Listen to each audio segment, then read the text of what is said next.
पुस्तक के चंदे को लेकर एबीपी के छात्रों और व्यापारियों में हुई मारपीट, मामला पहुंचा थाने।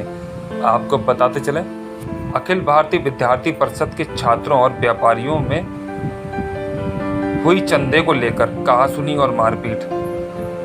इसी को लेकर दोनों ही पक्ष थाने पहुंच गए। आपको बताते चलें, इसके बाद मारपीट मामले में आरोप है कि एबीपी के छात्र तलवारें लेकर मौके पर पहुंच गए थे, लेकिन अखिल भारतीय विद्यार्थी परिषद का कहना है कि मामूली कहासुनी हुई थी, जिसको लेकर दोनों ही पक्षों में समझौता हो चुका है। आपको बताते चले, मामला बढ़ता देख व्यापारी एकजुट हो गए थे। मामला थाना कोतवाली पहुंचा।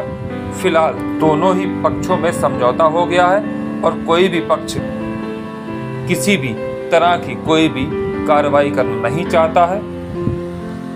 क्या नाम है आपका? मेरा नाम है दर्पण जी, क्या मामला था? किस तरह से ये लोग आए थे? इकट्ठे होके आए थे ये लोग सब ग्रुप में। ज़बरदस्ती चंदा एक चीज़ है, हमारी मर्जी, हम दें या ना दें। ज़बरदस्ती तरीके से ये लोग बदतमीज़ी करने लगे। देना है आपको, कल से आपकी दुकानें नहीं खुलेंगी, शटर नहीं उठेंगे, देना तो पड़ेगा आपको, कैसे नहीं देंगे हम भी देखते हैं।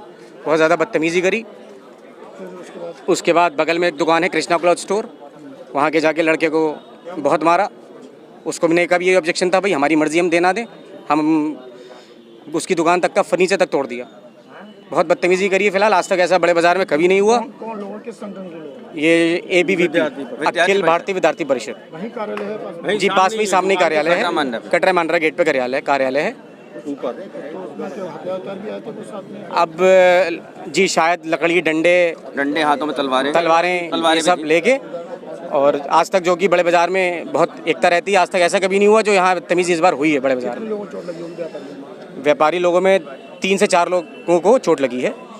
और भाई जाहिर सी बात है, बीच बचाव में उनका भी एक आध घायल जरूर हुआ होगा, लेकिन पहले डाली है, जी नई प्रथा उन्होंने डाली है।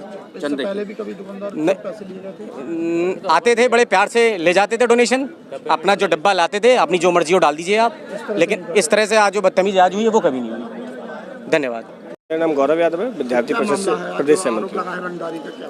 नहीं, रंगदारी का कोई विषय नहीं है। विद्यार्थी परिषद की एक पूरे देश के अंदर एक पुस्तक आ रही है, ध्येय यात्रा, जिसमें विद्यार्थी परिषद का स्थापना से लेकर अब तक का विद्यार्थी परिषद जो संघर्ष किया, उससे एक पुस्तक है। उसको लेकर विद्यार्थी परिषद कार्यकर्ता बाजार में सभी बाजार के जो व्यापारी भाई बंधु हैं उनके पास जाकर वो पुस्तक लेने के लिए आग्रह किया कि भैया विद्यार्थी परिषद की ऐसे पुस्तक आ रही है, कृपया आप भी लीजिए, क्योंकि कहीं ना कहीं व्यापारी वर्ग भी विद्यार्थी परिषद से पूर्व में जुड़ा रहा है। तो इसी आग्रह से विद्यार्थी परिषद कार्यकर्ता उनके पास गए, तो किसी मिसअंडरस्टैंडिंग में किसी 1-2 व्यापारी से कहासुनी थोड़ी सी हो गई। दोनों एक दूसरे को समझ नहीं पाए, उसको लेकर थोड़े आपस में बहस हुई थी, जिसको अभी आकर दोनों पक्षों ने बैठ के बातचीत कर ली, समझौता हो गया। किसी के बीच कोई लड़ाई नहीं, मारपीट नहीं। कई बार होता क्या है, भीड़ बढ़ती तो बाहर करने के लिए एक दूसरे को धक्का मुक्की हुई थी। इसके बाद अभी ना कोई किसी ने कोई कार्रवाई की है। दोनों पक्ष बैठ के अभी बातचीत करके गए हैं और दोनों एक साथ एक ही हैं। व्यापारी को आरोप है कि आप रंगदारी मांग रहे थे? नहीं, रंगदारी का देखिए, रंगदारी शब्द ही बहुत गलत है। मैं आपको बताऊं, रंगदारी नहीं, मैंने आपको बताया विद्यार्थी परिषद की पुस्तक आ रही ध्येय यात्रा, जिसका शुल्क मात्र 300 रुपये है। कोई रंगदारी, देखिए रंगदारी में विषय आता है कि लाखों की लोग रंगदारी मांगते हैं, 300 रुपये क्या आप बताइए कोई रंगदारी कही जाएगी? एक शुल्क था खाली विद्यार्थी परिषद की पुस्तक का 300 रुपये, उसके लिए कहा था। तो नहीं, मारपीट क्या, देखिए जब व्यापारी उधर से इकट्ठे हुए तो हमारे कार्यकर्ता भी गए, दोनों लोग ने एक दूसरे बाहर कहा कि भैया बाहर चलो, तो उसमें धक्का मुक्की हुई, कोई मारपीट नहीं हुई। दोनों पक्षों ने बैठ के बातचीत कर ली। नहीं, तलवारें ऐसा कुछ नहीं है, तलवारों का ऐसा कोई विषय नहीं है। सभी कार्यकर्ता वहाँ मौजूद थे, वो लोग भी मान गए कि आपसी मिसअंडरस्टैंडिंग में दोनों तरफ से ऐसा हुआ है। फिलहाल कोई लड़ाई नहीं, दोनों समझौते के बाद जा चुके हैं। धन्यवाद।